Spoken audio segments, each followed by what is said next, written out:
اس حویلی میں بستے لوگوں کی شان تھی۔ یہ حویلی آغا جان کے اس گھر کے بڑے تھے۔ اس گھر کا دار و مدار آغا جان پر تھا۔ اس حویلی کا اصول فقط امن اور محبت کا تھا۔ آغا جان اپنے 3 بیٹوں جبران، اسد اور زہیب کے ساتھ خوبصورت زندگی بسر کر رہے تھے، مگر زہیب شاہ کی زوجہ اپنی اولاد کو دنیا میں لانے کے وقت ہی اس فانی دنیا سے چل بسی تھیں، اور اس لیے وہ ان کی اس حویلی میں بنی یاد سے دور اپنی 6 سالہ پارس کو لے کر قطر پہنچے اور اب وہیں پر زیر پذیر تھے۔ آج ان کو 17 سال ہو گئے تھے اس شاہی ولا کو خدا حافظ گئے۔ آج بھی اس شاہی ولا کی در و دیوار زہیب شاہ کی آمد کے منتظر ہے۔ جون کے مہینے میں گرمی اپنی زور پر تھی۔ شام کے وقت بھی سورج پورے تاب و آسمان پر جل رہا تھا، مگر نیچے وہ باغیچے میں لگے درخت کے سائے میں بیٹھی اپنی ہی سوچوں میں گم تھی۔ اس کی نظریں مسلسل اس پھول پر تھیں جو کہ ہوا کے ایک جھونکے پر ہلنے لگتا۔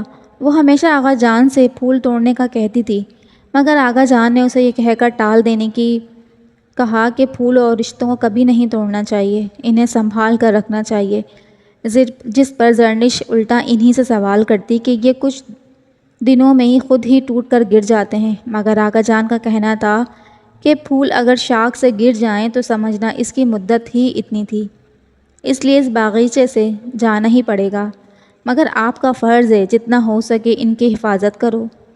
لیکن زرنش کو آج تک یہ بات سمجھ نہ آئی۔ وہ چپ ہو جایا کرتی تھی، اسے باتوں کو کھینچنا بالکل پسند نہیں تھا۔ وہ سمجھتی تھی کہ وقت خود ہی ہر سوال کا جواب دے دیتا ہے۔ پیچھے سے آتی آواز نے اسے خیالوں سے بیدار کیا۔ آغا جان لیپ ٹاپ سامنے رکھے زہیب شاہ سے باتوں میں مصروف تھے۔ زہیب شاہ کی کال پر تو مانو شاہی ولا میں خوشیاں آ جاتی تھیں، مگر اس کے ساتھ ہر آنکھیں نم بھی۔ بھلا اپنا کوئی دور ہوا ہے اور اسے دیکھ کر آنکھیں نم نہ ہوں تو گویا یہ ناممکن ہو۔ زہیب اب تو پاکستان آ جاؤ، 17 سال ہو گئے ہیں، تمہیں پتہ ہے میں تمہیں اپنے سینے سے لگائے اب تو لگتا ہے کہ تمہیں دیکھے بغیر ہی اس دنیا سے رخصت ہو جاؤں گا۔ بابا جان ایسا تو نہ کہیں، انشاءاللہ میں جلد آپ کے قدموں میں ہوں گا۔ بس پارس کی گریجویشن مکمل ہونے میں 2 مہینے ہیں، پھر تو آنا ہی ہے میں نے۔ زہیب شاہ کی آواز میں اداسی تھی، جیسے چاہ کر بھی وہ ظاہر نہیں کرنا چاہتے تھے، مگر اپنے ہر انداز پر ان کی محبت جھلکتی تھی اپنے وطن کے لیے۔ انسان چاہے ایک عمر ہی کہیں اور ملک میں رہ آئے، اسے اپنے وطن کی مٹی سے محبت تو مرتے دم تک رہتی ہے۔ پھر زہیب شاہ تو اس وطن میں ہی عمر گزارے گئے جہاں ان کے خون کے رشتے تھے۔ کانٹ پبلک کالج سے نکل کر اب شاہی ولا کی طرف رواں دوا تھی۔ فون کی گھنٹی نے خاموشی توڑی۔ ایشان نے فون ریسیو کیا۔ سامنے سے آغا جان کی آواز آئی، جی آغا جان، جیسے آپ کہیں، اس نے کہتے ہی موبائل کان سے ہٹایا۔ کیا کہہ رہے تھے آغا جان؟ زرنش جو باہر روڈ کو دیکھنے میں مصروف تھی، آغا جان کے نام پر ایشان کو دیکھنے لگی۔ آغا جان کہہ رہے تھے کہ اشنا کو یونیورسٹی سے پک کرنا ہے، چاچو جو کسی کام کی وجہ سے آفس میں مصروف ہیں، اور یہی کہتے ہیں کہ ایشان نے کار IUB یونیورسٹی کی طرف موڑ دی، مگر چہرے پہ ایک الگ ہی چمک آئی تھی آغا جان کا حکم سن کر، جسے زرنش دیکھ نہ پائی، اور ویسے بھی ایشان کون سا یہ چمک دیکھنا چاہتا تھا، وہ تو خود شرم کا پیکر تھا۔ اشنا کے آتے ہی کسی کی آنکھوں میں چمک اتر آئی، مگر آس پاس دیکھتے ہی وہ خود کو کمپوز کر گیا۔ اشنا نے آ کر سلام کیا اور کار کا پچھلا دروازہ کھولتے اندر بیٹھ گئی۔ کیسا ہوا تمہارا آخری پیپر زرنش؟ وہ اپنا دوپٹہ ٹھیک کرتے ہوئے مخاطب ہوئی۔ بہت اچھا، شکر ہے کالج سے جان چھٹی، اب میں تھوڑا ریلیکس کروں گی، پھر آگے کا سوچوں گی۔ اس نے اطمینان سے آنکھیں بند کر کے ایک لمبا سانس لیا اور پیچھے ہو کے بیٹھی، جیسے مانو ایک طویل سفر کر کے کوئی جنگ جیت کر آتا ہے اور سکون کی نیند سوتا ہے۔ اور میں پوچھ سکتا ہوں کہ آپ کو اتنا وقت کیوں چاہیے؟ ایشان نے اسے گھور کر دیکھا کہ کیسے اس کی بہن اپنے فتح کا اعلان کر رہی ہے۔ ارے بھائی، آپ نہیں سمجھیں گے، لوگوں کو وقت لینا پڑتا ہے خود کے ساتھ وقت گزارنے کے لیے۔ زرنش نے ایک اور پتا پھینکا۔ انداز میں بلا کی معصومیت تھی۔ جس پر ایشان مسکرائے بنا نہ رہ پایا اور فرنٹ مرر کو دیکھنے پر نظریں پیچھے بیٹھے شخص سے جا ٹکرائی۔ اس کے چہرے کی مسکراہٹ دل میں اتری تھی، مگر وہ مرد ٹھہرا، وہ کہاں اپنے جذبات واضح ہونے دیتا، اور سفر پھر خاموشی سے شروع ہو گیا۔ ایسا کیوں ہوتا ہے کہ انسان اپنے جذبات خود تک محدود رکھتا ہے؟ خیر، یہ تو آغاز ہے کہانی کا، آگے تو محبتوں کی داستان ہے، ہجر اور فتح کا اعلان۔ وہ تصویر ہاتھ میں لیے اسے یک تک دیکھ رہا تھا، اس کی بیضل آنکھوں کو وہ اپنی آنکھوں کے حصار میں لیے جانے کتنی باتیں کہہ گیا تھا۔ وہ جب بھی اس کی تصویر کو ہاتھوں میں لیتا وہ دنیا سے دور چلا جاتا، جیسے کسی مسافر کو کہا گیا ہو کہ یہ آخری بس ہے اس کی منزل کی، اور وہ اسی بس سے نظریں نہیں ہٹاتا، کہیں اس کی منزل نہ چھوٹ جائے اور وہ اکیلا ایسی جگہ رہ جائے اپنے خیالوں کی دنیا میں جہاں وہ روز اقرار کرتا اپنی وفا کا، اپنے انتظار کا، اپنی پسند کی، اپنی طویل ہجرت کا۔ اس کے چہرے پہ مسکراہٹ ابھی گھری ہوئی کہ پیچھے سے آتی آواز نے اس کا تسلسل توڑا۔ پارس، تم ادھر کیا کر رہے ہو؟ آغا جان کی کال آئی ہے، پوچھ رہے تھے وہ تمہارا۔ میں نے تمہیں اتنی آواز لگائی، مجھے لگا تم سو رہے ہو۔ سوری بابا، میں نے آپ کی آواز نہیں سنی۔ پارس نے تصویر جلدی سے چھپائی، جبکہ زہیب شاہ اپنے بیٹے کی اس حرکت کو جان چکے تھے، مگر وہ ایسی چیزیں پوچھنے کے قائل نہیں تھے، اور ہلکا سا مسکرائے، مگر اس مسکراہٹ کے پیچھے اداسی سی تھی۔ پارس بھی انجان تھا، یا یوں کہے کہ وہ خود بھی انجان تھے۔ اچھا چھوڑو، چلو ڈنر کا ٹائم ہو رہا ہے، آغا جان سے کل بات کر لینا، اور وہ اسے لیے اندر چلے گئے۔ کار شاہی ولا کے سامنے رکی۔ اچھا زرنش، میں اسپتال جا رہا ہوں، امی کو بتا دینا، اللہ حافظ، وہ کہتا ایک نظر اشنا کو دیکھے وہاں سے چلا گیا۔ دونوں اندر آئیں تو آغا جان گھر کے نوکروں کو کام دے رہے تھے۔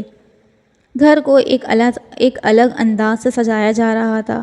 گھر کی عورتیں کچن میں آج کا کھانا تیار کر رہی تھیں۔ اس قدر خوشبو گھر میں پھیلی تھی کہ سب کے منہ میں پانی آنے لگا۔ زرنش اندازہ لگا چکی تھی کہ آج کے خاص مہمان کون ہیں۔ آغا جان کے دوست، ان کے ہمدرد ساتھی، یعنی جسے زرنش کہتی ہے بیست بڈھی۔ ویسے تو ان کا روز ہی آنا جانا ہوتا تھا، مگر کچھ وقت سے وہ لاہور میں تھے اور آج 5 مہینے بعد آ رہے تھے۔ شاہی ولا کا انداز بتا رہا تھا، حقیقتاً اس گھر نے ان کی کمی محسوس کی ہے۔ کچھ وقت آغا جان اپنے دوست کے ساتھ گھر میں داخل ہوئے۔ توقیر صاحب کا استقبال بہت محبت سے کیا گیا تھا۔ اس گھر کے بچے توقیر صاحب کو دادا کہا کرتے تھے۔ اس گھر نے آغا جان اور توقیر صاحب میں کوئی فرق رکھا ہی کہاں تھا۔ کھانے کی میز پر اشنا اور زرنش نے اپنے دادا کے ساتھ بہت باتیں کی۔ بچپن سے ہی دونوں توقیر صاحب کی لاڈلی ہی رہی تھیں۔ کھانے سے فارغ ہوتی دوستوں کو آزاد کیا، اور اس وقت آغا جان اور توقیر صاحب لاؤنج میں بیٹھے اپنے دلوں کے حال بتا رہے تھے جب زرنش چائے کی ٹرالی لے آئی۔ دادا جان، یہ آپ کی چائے، بغیر چینی کی، محبت سے چائے پکڑاتی۔ جیتے رہو میرے بچے۔ دادا نے بھی محبت سے سر پر ہاتھ پھیرا۔ کتنی بڑی ہو گئی ہے نا بچی، ابھی کل ہی کی بات ہے جب یہ اس گھر میں آئی تھی۔ توقیر صاحب نے اسے محبت سے جاتا دیکھ کر بولے۔ ہاں توقیرے، تم صحیح کہہ رہے ہو، مگر جیسے جیسے یہ بڑی ہو رہی ہے مجھے ڈر لگ رہا ہے کہ اگر اسے پتہ چل گیا تو وہ سر جھکا گئے۔ تم فکر کیوں کرتے ہو؟ سمجھدار بچی سمجھ جائے گی وقت کے ساتھ، اور جو چیز ابھی ہوئی ہی نہیں تم اسے لے کر فکر مند کیوں ہو؟ کہیں تم اس ڈر میں اپنا وعدہ تو نہیں بھول رہے جو اس کے آنے پر تم نے کیا تھا؟ توقیر صاحب کو خدشہ ہوا۔ نہ توقیرے، ایسا ہرگز نہیں ہے۔ وہ درانی کبھی اپنے وعدے سے پیچھے نہیں ہٹا اور نہ ہی کبھی ہٹے گا۔ بس اللہ میری بچی کا نصیب اچھا کرے۔ آمین۔ اور تم فکر نہ کرو، ہماری زرنش سب کے ساتھ محبت کرنے والی ہے، بھلا اللہ اس کے ساتھ برا کیوں کرے گا؟ چل اب اپنے آنسو صاف کر، کوئی دیکھ لے گا تو بولے گا بڑھاپے میں بچوں کی طرح رو رہے ہیں۔ ارے توقیرے، یہ بڑھاپا ہی تو بچپن کا دوسرا نام ہے جس میں بچپن میں سہارے سے چلتے تھے، آج بھی وہی سہارا ضروری ہے۔ آغا جان کی آنکھوں میں نمی دیکھ کر توقیر صاحب نے ان کے ہاتھ پر ہاتھ رکھ کر سب بہتر ہونے کا دلاسا دیا۔ اللہ بہتر کارساز ہے درانی، جو نہیں دیکھ رہے جو اس نے لکھ دیا ہے، اور جو وہ لکھتا ہے بہترین ہوتا ہے۔ سب نے توقیر صاحب کو رات کے کھانے کے بعد رخصت کیا اور اب سب اپنے کمرے میں جا چکے تھے۔ اشنا اور زرنش کا ایک ہی کمرہ تھا جہاں اب وہ دونوں بیٹھی باتیں کر رہی تھیں، یا یہ کہنا بہتر ہوگا زرنش باتیں کر رہی تھی، جبکہ اشنا اپنی پڑھائی کی طرف دھیان دینے کی ناکام کوشش کر رہی تھی۔ اشنا بات سنو یار، ہر وقت پڑھتی رہتی ہو، میں تو کہتی ہوں شادی کر لو تم انہی کتابوں سے۔ زرنش اپنی باتوں کا جواب نہ ملنے پر اکتا کر بولی، ان سے شادی کر لی تو تمہارے بیچارے بھائی کا کیا ہوگا؟ اشنا نے کتابوں کو دیکھتے ہی جواب دیا، ہاں وہی تو، لیکن یار جب میں سوچتی ہوں تم میری بھابھی بنو گی اتنا سکون ملتا ہے نا، ورنہ میری دوست علیزے ہے نا بیچاری، روز مجھے اپنی بھابھی کی ظلم کی کہانی سناتی ہے، اور اس کا بھائی اتنا عجیب ہے، اپنی بیوی کو کچھ نہیں کہتا، اور ماں باپ کو دیکھو امریکہ جا کر بس گئے، یہ بھی کوئی بات ہوئی؟ وہ تو ایسے بول رہی تھی جیسے اس دنیا جہاں کے ظلم اس ہی کے دوست پر ڈھائے گئے ہوں۔ زرنش بنا کر بول رہی تھی، جب اشنا نے اسے یہ کہہ کر چپ کروایا کہ صبح اسے یونی سے دیر ہو جائے گی، اب وہ سونا چاہتی ہے۔ زرنش بھی چپ ہو گئی، مگر اسے خوشی اس بات کی تھی کہ ابھی اس کے پاس پڑھنے کے لیے کچھ نہیں ہے، وہ تو بس اپنے آرٹ پر توجہ دے گی۔ آرٹ مطلب زرنش کا عشق، جنون۔ اشنا اور ایشان کا رشتہ بچپن ہی سے طے ہو گیا تھا، جس کا علم پورے خاندان کو تھا۔ بچپن تو یوں ہی گزر گیا، مگر آغا جان کو یہ فکر تھی کہ کہیں ان کے بچے ان کے فیصلے سے ناخوش تو نہیں۔ مگر وقت کے ساتھ ان دونوں ہی کے دلوں میں ایک دوسرے کے لیے پسند جاگ گئی تھی، اور دونوں نے خوشی خوشی یہ رشتہ قبول کیا۔ آغا جان کا کہنا تھا کہ اس رشتے کو جلد ہی نکاح کی صورت میں پختہ مضبوط کر دیا جائے، جس پر ایشان نے آغا جان سے کچھ وقت مانگا تھا۔ آغا جان نے پھر حامی بھی بھر لی۔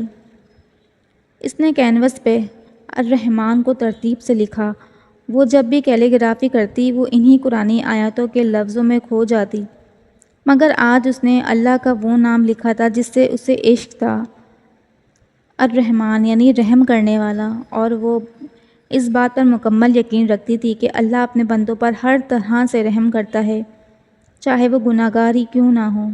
وہ ہمیشہ آغا جان سے پوچھتی کہ ہم انسان اتنے بے رحم کیوں ہیں، جس پر آغا جان اسے ایک بات کہتے کہ رحمان وہ نام ہے جو صرف اللہ کے لیے آتا ہے، وہ اللہ جس نے ہمیں بنایا، وہ مہربان ہے، جب ہمارے ساتھ کوئی غلط کرتا ہے تو ہم اسے سزا دیتے ہیں، جبکہ وہ معافی بھی مانگتا ہے، مگر اللہ اتنا مہربان ہے کہ وہ فوراً معاف کر دیتا ہے، وہ یہ نہیں دیکھتا کہ سامنے والے نے غلطی کی ہے، وہ تو رحمان ہے، وہ رحم کرتا ہے، معاف کرتا ہے، درگزر کرتا ہے۔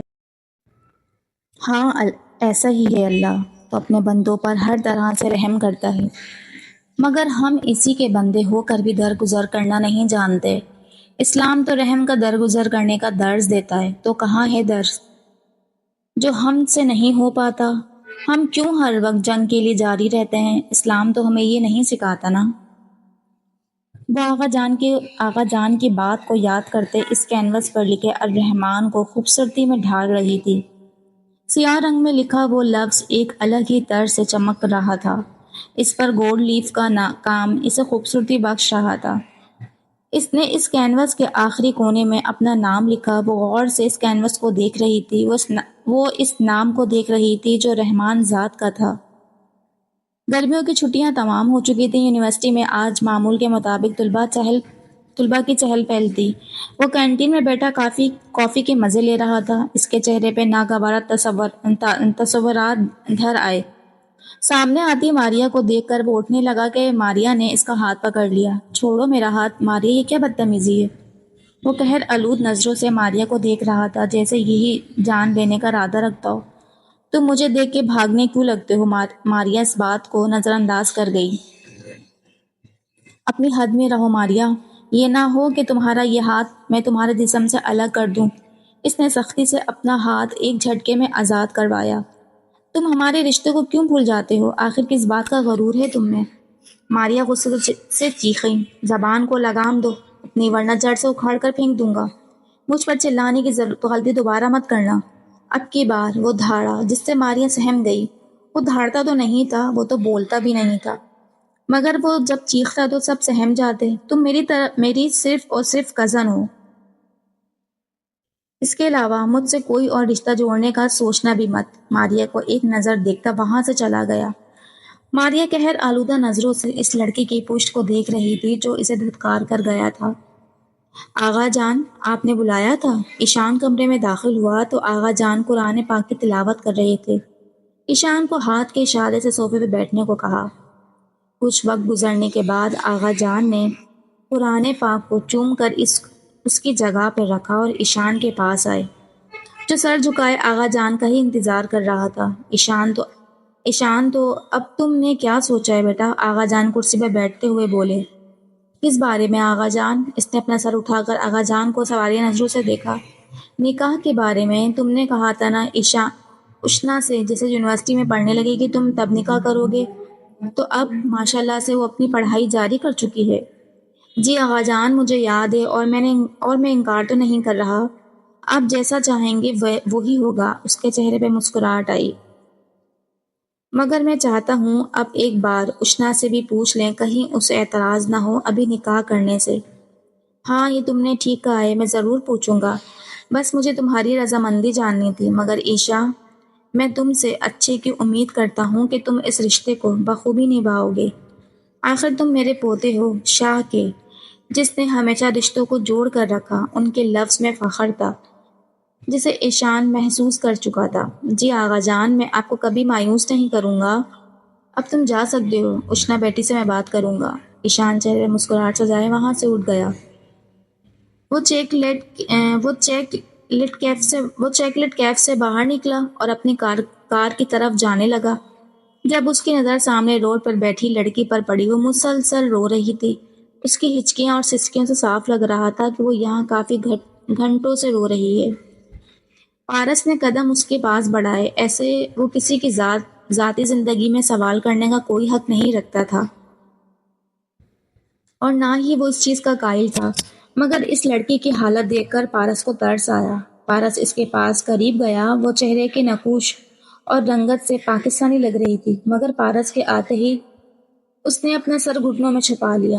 آپ کیوں رو رہی ہیں؟ اس نے جھک کر اس لڑکی سے پوچھا جو اپنا سر اب گھٹنوں میں دیے رو رہی تھی۔ کچھ دیر کی خاموشی کے بعد پارس کو لگا اس کا انداز غلط ہے۔ یہ لڑکی پاکستان سے نہیں ہے، اس کا تعلق قطر سے ہی ہے۔ شاید اب کی بار پارس نے عربی زبان کا استعمال کیا۔ آپ کیوں رو رہی ہیں؟ اس لڑکی نے ایک نظر اوپر دیکھا۔ کالی سیاہ آنکھیں جہاں آنسو قابض تھے، بھوری آنکھوں سے ٹکرا کر کسی بچے نے کروٹ بدل کر کلکاری لی۔ آسمان پر آتش بازی کا رقص ہوا۔ آسمان چمکا اور آغاز ہوا اور وہ رکا۔ وہ دیکھ رہا تھا ان آنکھوں کو۔ اس کا ناک لال ہو چکا تھا، ہونٹ رونے کی شدت سے کپکپا رہے تھے۔ وہ پارس کو دیکھتے اٹھی اور وہاں سے چلی گئی۔ پارس اس کی پشت کو دیکھ رہا تھا۔ عجیب لڑکی ہے، وہ بڑبڑاتے ہوئے اپنی کار کی طرف واپس مڑ گیا، مگر اس دوران پھر مڑ کر دیکھا دور تھی، اتنی دور کہ آنکھوں سے اوجھل ہو گئی۔ اشنا، مجھے آپ سے ضروری بات کرنی ہے۔ آغا جان اپنے کمرے میں اشنا کو سامنے بٹھائے پیار سے کہہ رہے تھے۔ جی آغا جان، میں سن رہی ہوں۔ آواز میں گھبراہٹ تھی۔ گھبراؤ مت اشنا بیٹے، آپ کے آغا جان آپ سے اجازت مانگنا چاہتے ہیں۔ کس بات کی اجازت آغا جان؟ آپ کو پتہ ہے نا آپ کا اور ایشان کا رشتہ طے ہے اور ہم نے آپ کا نکاح کا کہا تھا، مگر ایشان کا کہنا تھا کہ آپ جب تک یونیورسٹی میں اپنی پڑھائی جاری نہیں کرتی تب تک نکاح نہیں ہوگا۔ اس وقت آپ نے کالج شروع کیا تھا اور آپ بھی اس بات سے بخوبی واقف ہیں، مگر اب ماشاءاللہ سے آپ کی پڑھائی جاری ہے۔ اشنا ان کی بات کو سر جھکائے سن رہی تھی۔ تو اب آپ نکاح کرنا چاہتی ہیں بیٹے، یا آپ کو وقت چاہیے؟ جیسا آپ چاہو گے ویسا ہی ہوگا۔ کچھ دیر تک جب آغا خان کو جواب نہ ملا تو وہ پھر بولے۔ اشنا بیٹا گھبراؤ مت، آغا جان تو آپ کے دوست ہیں نا، مجھے بتاؤ آپ کیا چاہتی ہو؟ آغا جان، جیسا آپ چاہیں گے، میں آپ کے ہر فیصلے سے خوش ہوں۔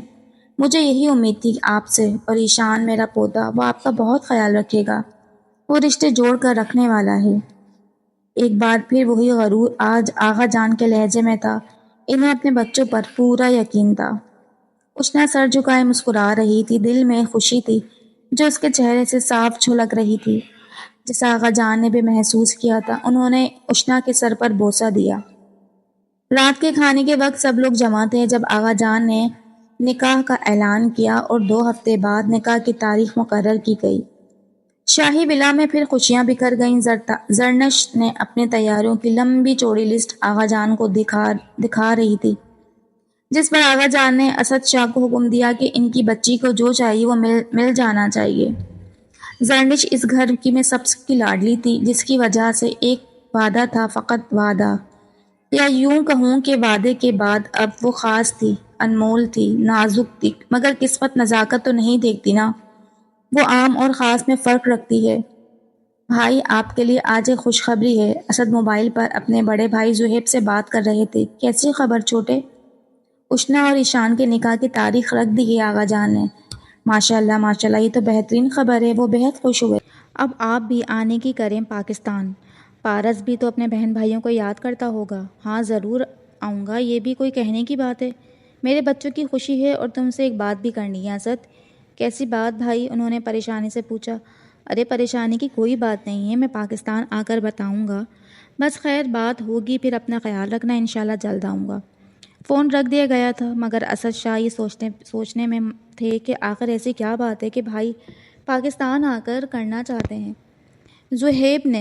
زہیب شاہ اس گھر کے بڑے بیٹے تھے، پھر اسد شاہ تھے اور سب سے چھوٹے جبران۔ ان بھائیوں کی عمریں میں زیادہ فرق نہ تھا، مگر وہ عزت اور محبت بے پناہ کرتے تھے ایک دوسرے سے، جس کا غرور تھا آغا جان کو تھا، اور کیسے نہ ہوتا۔ جس گھر کی اینٹیں مضبوط ہوں وہ گھر کیسے نہ جگمگائے۔ نکاح میں ایک ہفتہ باقی تھا، وقت تیزی سے بڑھ رہا تھا۔ پارس کا گریجویشن مکمل ہو چکا تھا، وہ اپنے کمرے میں بیٹھا پیکنگ کرنے میں مصروف تھا، جب اس کی نظر کھڑکی سے نیچے اس لڑکی پر پڑی جو اس نے روڈ پر بیٹھی نظر آئی تھی۔ اس کے ساتھ ایک لڑکا بھی تھا جس سے وہ نہ جانے کب سے لڑ رہی تھی۔ پارس دیکھ سکتا تھا کہ آج بھی اس کی آنکھیں بھیگی ہوئی تھیں اور وہ مسلسل ہاتھ جوڑتی اور پھر لڑنے لگتی۔ یہ منظر دیکھتے نہ جانے سے دکھ ہوا۔ پارس ان دونوں کو بغور دیکھ رہا تھا جب زہیب شاہ کے کمرے میں آئے۔ پارس پیکنگ ہو گئی؟ یاد ہے نا آج رات کی فلائٹ ہے ہماری؟ جی بابا ہو گئی۔ پارس نے اپنا دھیان زہیب شاہ کی طرف کیا۔ ٹھیک ہے تم کام کرو، میں ضروری کام سے باہر جا رہا ہوں۔ بابا کے جانے کے بعد پارس نے پھر دیکھا کہ مگر اب وہ وہاں نہیں تھا، نہ وہ لڑکا، نہ وہ کالی سیاہ آنکھوں والی۔ وہ اپنے خیالوں کو جھٹک کر واپس کام پہ لگ گیا۔ وہ خوش تھا، بہت خوش۔ آغا جان کا فیصلہ تھا کہ نکاح گاؤں کی حویلی میں کیا جائے گا۔ وہاں ان کا پورا خاندان رہتا ہے، اس لیے سب لوگ اپنی اپنی تیاریوں میں مصروف تھے۔ جنید زرنش اور اشنا کو لیے مارکیٹ گیا ہوا تھا، جہاں زرنش کو ایک بھی سوٹ پسند نہیں آ رہا تھا، جس پر جنید نے چڑھ کر اس سے کہا کہ وہ اسے یہیں چھوڑ کر چلا جائے گا۔ دیکھو زرنش، یہ آخری شاپ ہے، اگر یہاں سے نہیں لینا تو میں اب آگے نہیں جاؤں گا۔ اسے دیکھو، اس نے اشنا کی طرف اشارہ کیا، یہ ہے دلہن، اس نے اپنا سوٹ فوراً پسند کر لیا اور تم نخرے دکھائی جا رہی ہو۔ اس بار جنید تپ کر بولا، ہاں تو اس نے پہلے ہی گوگل سے چیک کر لیا تھا نا۔ اچھا اندر تو چلو، پکا یہیں سے لے لوں گی کچھ۔ کچھ وقت اس بوتیک میں چکر کاٹنے کے بعد اسے ایک جوڑا پسند آ ہی گیا۔ جنید نے خدا کا شکر ادا کیا۔ کار میں بیٹھتے ہی جنید نے دونوں کے سامنے ہاتھ جوڑے۔ خدا کا واسطہ ہے، آئندہ تم لوگوں نے میرے ساتھ آنے کی ضد کی، چھوٹا ہوں تو کیا سب حکم چلائیں گے مجھ پر؟ فار یور کائنڈ انفارمیشن برادر، آپ سے چھوٹی ہوں میں اور مجھ سے چھوٹا طلحہ، تو آپ ہم سے بڑے ہیں، تو یہ ڈیوٹی آپ کو ہی دینی ہوگی۔ زرنش نے ہاتھ باندھتے ہوئے اسے بتایا کہ وہ چھوٹا نہیں ہے۔ اچھا میری ماں، اب گھر جانا ہے یا ابھی بھی میری صدا باقی ہے؟ نہیں، فی الحال گھر چلیں، کل واپس آئیں گے، اس نے دانت دکھائے۔ زرنش کی بات پر جنید نے اسے گھور کر دیکھا۔ ان دونوں نے کہکا لگایا۔ خدا بچائے تم دونوں بلاؤں سے، جنید صرف اتنا ہی کہہ پایا۔ آپ دور رہیں ہم بلاؤں سے، زرنش نے کہا، اور زرنش کہاں پیچھے رہنے والی تھی۔ پارس دوحہ انٹرنیشنل ایئرپورٹ میں بیٹھا اپنے بابا کا انتظار کر رہا تھا کہ اس کے سامنے والی سیٹ پر ایک لڑکا بیٹھا نظر آیا، جس نے کالی سیاہ جینز اور کالی شرٹ کے ساتھ ٹوپی پہنی ہوئی تھی۔ اس کی آنکھیں چشمے کی وجہ سے نظر نہیں آ رہی تھیں۔ پارس کو وہ کچھ عجیب سا لگا۔ اس کا سر مسلسل جھکا ہوا تھا، جیسے اسے آس پاس کے لوگوں سے کوئی لگاؤ ہی نہیں۔ وہ اس آدمی کو بھی نہیں دیکھ رہا تھا جس نے چلا کر پورا ایئرپورٹ سر پر اٹھا لیا تھا۔ وجہ یہ تھی کہ ایک روسی لڑکے نے اس کی بیوی کے بیگ میں زندہ مینڈک ڈال دیا تھا۔ اب وہ روسی لڑکے کا گریبان پکڑ کر اسے جھنجھوڑ رہا تھا۔ یہ منظر سب کی نظروں کا مرکز بن چکا تھا، مگر اب بھی وہ سر جھکائے بیٹھا نہ جانے کس دنیا میں گم تھا۔ پارس کی نظریں اسی پر تھیں۔ جب ذہیب شاہ نے اسے آ کر فلائٹ کا بتایا، پارس اب بھی اسے دیکھ رہا تھا۔ یہ بات اس کو سمجھ سے باہر تھی کہ وہ اس سے نظریں کیوں نہیں ہٹا پا رہا۔ اب کی بار وہ لڑکا بھی اپنی جگہ سے اٹھا۔ پارس نے اپنے خیال کو جھٹک کر ادھر ادھر دیکھا اور اپنے بابا کے پیچھے چل دیا۔ اسے بس اس بات کی خوشی تھی کہ وہ اپنوں میں جا رہا ہے۔ جہاز میں بیٹھتے ہی پارس کو لگا کہ کوئی اسے دیکھ رہا ہے۔ اس نے اپنی نظر ادھر ادھر دوڑائی جہاں سب لوگ اپنے اپنے کاموں میں مصروف تھے۔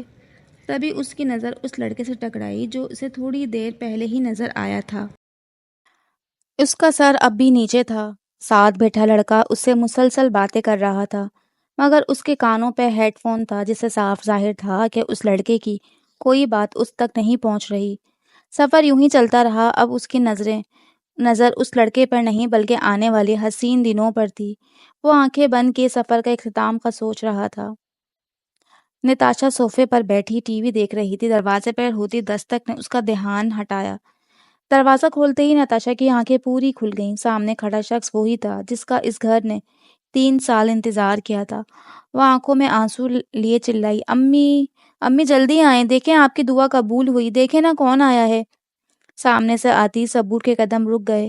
وہ وہیں ساکت کھڑی اس لڑکے کو دیکھ رہی تھی جو اسے 3 سال پہلے چھوڑ گیا تھا۔ وہ ایک بار بھی رابطہ نہیں کیا۔ ہاں، یہ ان کا بیٹا تھا، ان کا اپنا خون تھا جو انہیں چھوڑ کر گیا تھا۔ امی رک کیوں گئیں؟ دیکھیے بھائی آئے ہیں۔ نتاشا ان کے قریب آئی۔ صبور بھاگ کر اس کے قریب گئی اور اسے سینے سے لگایا۔ میرے بچہ، کہاں تھے تم؟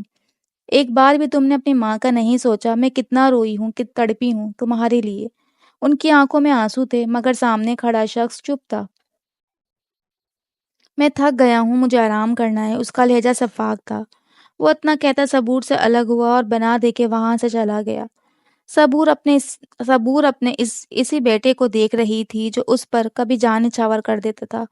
وہ گھنٹوں اپنی ماں کے گلے لگا رہتا اور آج اسے اس بات کا بھی احساس نہیں تھا کہ اس کی ماں اس کے لیے کتنا روئی تھی۔ عمران صاحب تک ان کے بیٹی کی آمد کی خبر پہنچ چکی تھی، مگر فی الحال وہ اپنے بیٹے سے ملنے نہیں جاتے تھے۔ شاید وہ جانتے تھے کہ ان کا بیٹا اپنے باپ سے کس قدر دور ہے۔ پارس اور ذہیب شاہ اسی وقت شاہی ولا میں موجود تھے۔ سب بیٹھے باتیں کر رہے تھے۔ آغا جان درمیان میں تھے، جبکہ ان کے ایک طرف پارس اور دوسری طرف ذہیب شاہ تھے۔ پارس کی نظریں کسی کو ڈھونڈ رہی تھیں جب اس کا نام لیا گیا۔ زرنش نظر نہیں آ رہی بھابھی؟ ذہیب شاہ فاطمہ بیگم سے مخاطب ہوئے۔ جی بھائی صاحب، جب سے لڑکی کا کالج ختم ہوا ہے وہ اپنی نیندیں پوری کرنے میں لگی ہے، لو آ گئی۔ سامنے سے آتی زرنش کو دیکھ کر سکینہ بیگم بولی۔ وہ سیڑھیوں سے اترتی اپنی آنکھوں کو مسل رہی تھی۔ رومی باجی کافی لا دیں، وہ ملازمہ کو کہتی قدم نیچے رکھنے لگی جب اس کی نظر اپنے تایا پہ پڑی۔ تایا ابو، وہ زور سے چلائی۔ ذہیب شاہ نے ہنس کر سر ہاں میں ہلایا۔ ہاں گڑیا، آپ کے تایا ابو۔ وہ بھاگ کر ان کے پاس گئی۔ آپ نے بتایا کیوں نہیں کہ آپ آ رہے ہیں؟ زرنش نے شکایتی انداز میں کہا۔ اگر بتا دیتا تو یہ سب کیسے دیکھتا؟ اتنی خوشی تھی سب کے چہرے پہ۔ ذہیب شاہ نے سب کی طرف اشارہ کیا۔ السلام علیکم۔ پارس آگے آیا۔ ارے پارس بھائی، وعلیکم السلام، زرنش نے مسکرا کر جواب دیا۔